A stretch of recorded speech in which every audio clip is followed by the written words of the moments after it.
जाग्रयाम पुरोहितः। हम राष्ट्र आराधक भारतवर्ष को जागृत और जीवंत बनाएं। युग युगीन भारत के कालजयी महानायकों की तेजस्विता की गौरव गाथा।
दक्ष का अजमुख होना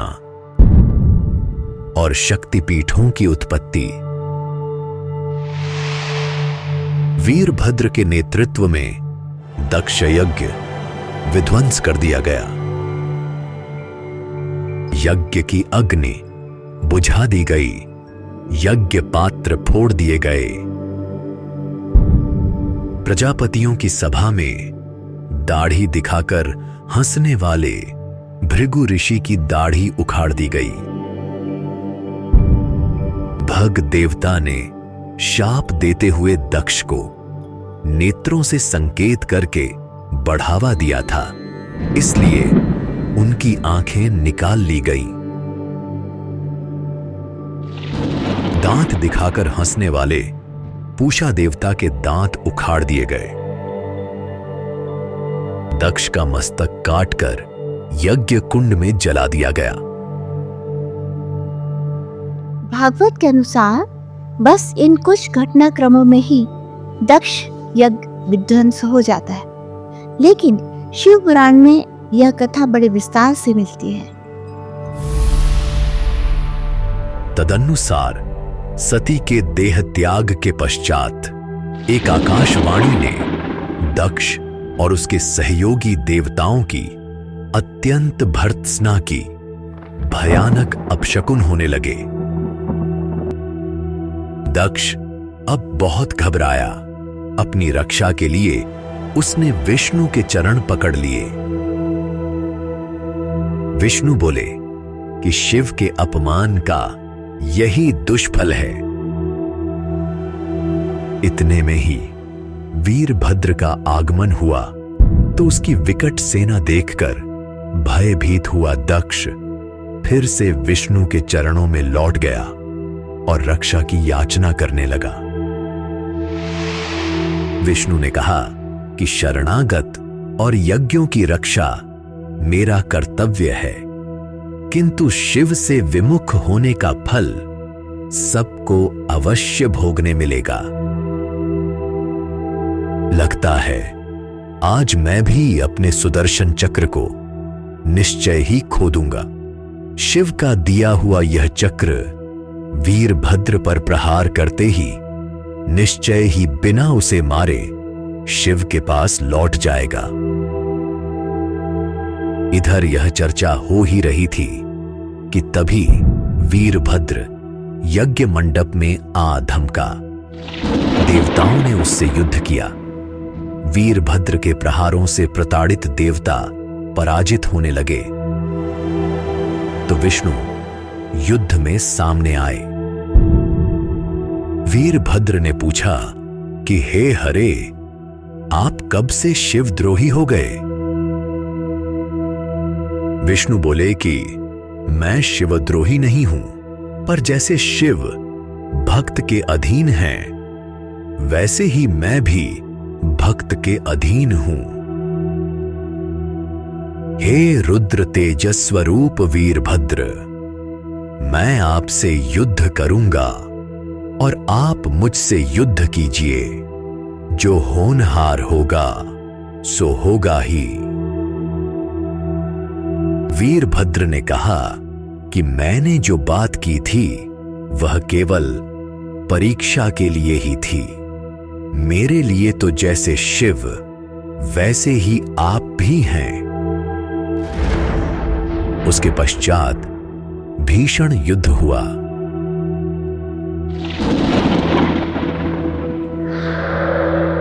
अपना धनुष टूटते ही विष्णु अंतर्धान हो गए। इसी के साथ समस्त देवता भी अंतर्धान हो गए। यज्ञ ध्वंस हो चुका था। ऋषि और देवता भयाक्रांत थे। ब्रह्मा के नेतृत्व में सभी शिव की शरण में पहुंचे। ब्रह्मा ने प्रार्थना की कि प्रभु, आपके भाग्य से हीन यह यज्ञ नष्ट हुआ। आप ऐसी कृपा करें कि दक्ष पुनः जीवित हो। जिनके अंग भंग हुए वे फिर से अंगवान हो जाएं। यज्ञ की पूर्णता पर जो भी शेष बचेगा वह आपका ही भाग होगा।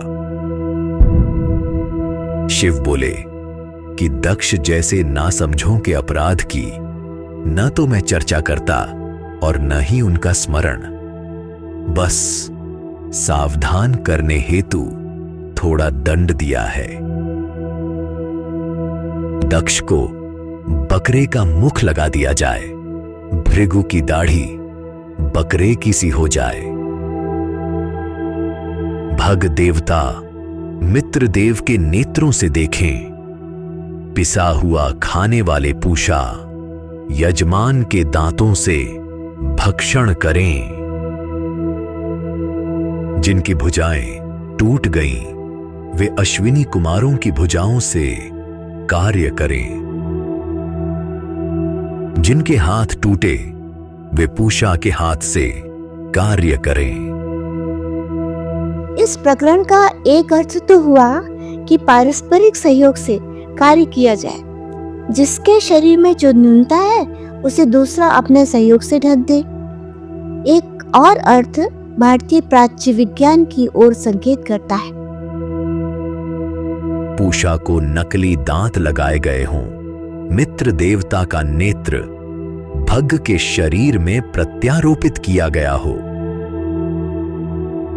अश्विनी कुमारों के हाथ क्या उन दोनों देव वैद्यों द्वारा निर्मित कृत्रिम हाथ हैं? भृगु की बकरे जैसी दाढ़ी कहीं केश प्रत्यारोपण का उदाहरण तो नहीं? दक्ष को बकरे का सिर लगाया जाना भले अभी असंभव लगता हो, पर वैज्ञानिक ऐसे अद्भुत प्रयोगों की ओर प्रयासरत तो हैं ही। यदि यह सब केवल पुराणकार की कल्पना भी समझें, तो भी क्या यह उनके वैज्ञानिक दृष्टिकोण की ओर संकेत नहीं करती? महान वैज्ञानिक आइंस्टीन ज्ञान से ऊपर कल्पना को स्थान देते हैं, क्योंकि ज्ञान सीमित है और कल्पना असीमित। वैज्ञानिकों की कल्पना शक्ति ने ही अनेक आविष्कार कराए हैं। यदि पुराण केवल कोरी कल्पनाएं हैं, तो क्या कारण है कि पुराणों में जो भी चमत्कारिक तथ्य कहे गए, बाद में विज्ञान ने उनको किसी यंत्र अथवा युक्ति के रूप में साकार कर दिया? संत डोंगरे जी महाराज अजमुख का एक भिन्न अर्थ लगाते हैं। वे कहते हैं कि अज बकरे को भी कहते हैं और ब्रह्मा को भी। दक्ष का अजमुख हो जाना मानो तत्व ज्ञान से हीन दक्ष को ब्रह्म ज्ञान की प्राप्ति का रूपक है। एक और संभावना है कि वीरभद्र ने प्रहार करके दक्ष का मुख विकृत कर दिया हो, जिसका कुछ अंश यज्ञ वेदी में गिरा हो। उपचार के पश्चात दक्ष का मुख बिगड़कर बकरे की भांति दिखने लगा हो और कुछ समय के लिए मृतवत हुआ दक्ष कठिन उपचार से पुनः जी उठा हो। आज भी चोट से जिनके चेहरे की हड्डी टूट फूट जाती है, प्लास्टिक सर्जरी द्वारा उसमें बहुत कुछ सुधार तो किया जाता है, लेकिन मुख में विकृति रह ही जाती है। दक्ष ने जीवित होकर शिव से क्षमा प्रार्थना की। शिव को यज्ञ भाग मिला और यज्ञ संपन्न हुआ। शाक्त पुराणों में कथा यहीं विश्राम नहीं लेती। वहां तो शक्ति पीठों की स्थापना की कथा उभर कर आती है। सती की मृतदेह को देखकर शिव शोक से बौरा जाते हैं। उस देह को कभी सिर पर रखते हैं, कभी कंधे से चिपकाते हैं। भीषण नर्तन करते हुए शिव इधर से उधर भ्रमण करने लगते हैं। शिव के चरणों के प्रहार से धरती कांपने लगती है।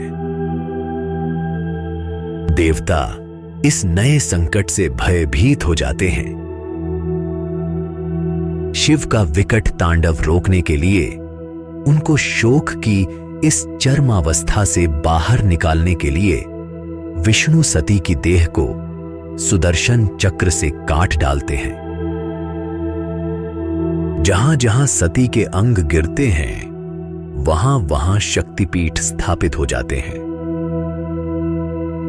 कामरूप अर्थात असम में सती की योनि गिरी, वहां कामाख्या शक्तिपीठ विराजमान है।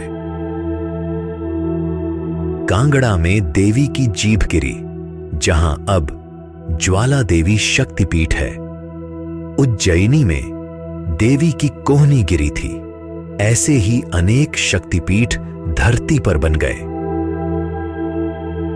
देवी भागवत पुराण में 108 शक्तिपीठों के नाम मिलते हैं। देवी पुराण और तंत्र ग्रंथों में 51 शक्तिपीठों की चर्चा है। देवी पुराण के अनुसार स्वयं देवी ने ही शिव को छाया सती की देह लेकर भ्रमण करने का आदेश दिया था और कहा था कि जहां योनि गिरेगी वह पीठ सभी पीठों में उत्तम होगी। वहीं तप करके आप मुझे पुनः प्राप्त कर सकते हैं। योनि पतिष्यते यत्र तत्तु पीठोत्तम परम तत्र स्थित्वा तपस्तप्त्वा पुनर्माम प्रतिलप्स्यते। बाद में शिव ने कामाख्या के निकट तप किया और देवी से पार्वती के रूप में उनकी पुनः प्राप्ति का वरदान पाया। शक्तिपीठों की स्थापना की यह कथा भारत में शाक्त संप्रदाय के प्रसार का संकेत करती है। शिव ने जिस सती देह को उठा रखा है, विष्णु उसके खंड करते हैं। मानो शैवों से पृथक होकर जब कुछ शाक्त दलों पर वैष्णवों का प्रभाव पड़ा तो वे शक्ति की उपासना की ओर प्रेरित हो गए। अनेक शैव संप्रदाय केवल शिव के निष्कल लिंग के उपासक हैं, किंतु वैष्णव संप्रदायों में वैष्णवी माया की चर्चा और उनकी आह्लादिनी शक्ति की पूजा की सुदीर्घ परंपरा है। रामानुज संप्रदाय में भगवान वेंकटेश के साथ श्रीदेवी और भूदेवी की उपासना होती है। रामानंदी सीताराम के उपासक हैं। निम्बार्क, वल्लभ कुल और राधा वल्लभ आदि संप्रदाय राधा कृष्ण के उपासक हैं। विष्णु के लिंग विग्रह शालिग्राम की पूजा भी बिना तुलसी के अधूरी ही है। सदाशिव सती या पार्वती के साथ रहते हुए भी लंबी समाधि में चले जाते हैं, जबकि विष्णु सदैव लक्ष्मी के साथ ही दिखाई देते हैं। शाक्त मत में शिव और विष्णु के समान महत्व को इस तथ्य से भी समझा जा सकता है कि शाक्त पुराण एक और शिव पार्वती की कथा कहते हैं और रामकृष्ण सदृश वैष्णव अवतारों की भी। देवी भागवत और देवी पुराण दोनों में राम की शक्ति पूजा की कथा भी है और कृष्ण की मधुर लीलाएं भी। दुर्गा सप्तशती में नारसिंगी वाराही सदृश वैष्णवी शक्तियों का वर्णन है। यद्यपि शक्ति की उपासना के संकेत वैदिक साहित्य में मिल जाते हैं, किंतु इसके व्यापक प्रसार में शैव एवं वैष्णव संप्रदायों का सहयोग स्पष्ट दिखाई देता है। यहां उपासना पद्धति रूपी शरीर शैव है तो भक्ति रूपी आत्मा वैष्णव। दाक्षायणी सती की गाथा के साथ मनु की पुत्रियों के वंश की चर्चा पूर्ण हुई। अब क्रम है उनके पुत्रों के वंश की चर्चा का। मनुपुत्र उत्तानपाद और उनके बेटे ध्रुव की कथा अगले अंक में।